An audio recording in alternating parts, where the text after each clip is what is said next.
Hi guys, isang mapagpalang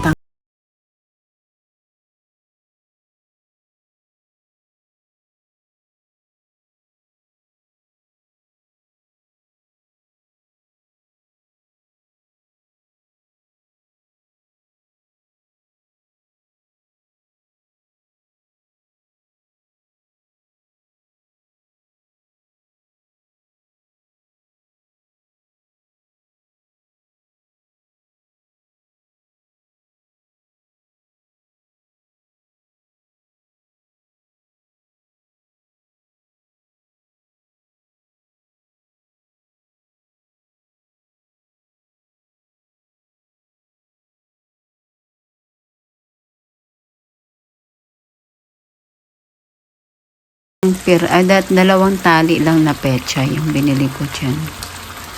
Tapos, pagkalagay ko, tatakpan muna natin siya saglit. Para lumambot lang siya ng kaunti.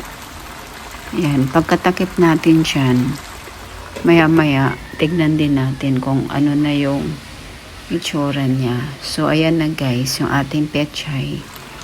So, naglagay na ako dyan ng ating magic sarap at saka ng ating asin. So, yun na yung nilagay ko yan dyan, guys, na ingredients. Wala na masyadong hindi ko na nilagyan ng oyster sauce kasi sardinas lang naman yung ating kinisa. Ayan, tinakpan ko siya. Tapos, tinignan ko ulit. Hinalo para mag-absorb yung mga lasa ng sardinas dun sa pechay. Tipid tayo ngayon guys kasi medyo talaga malayo-layo pa yung ating sahog. Yan. Pag nakaluwag-luwag ulit saka tayo magkarne. Sa ngayon tayo ay maglalagay na ng ating tubig.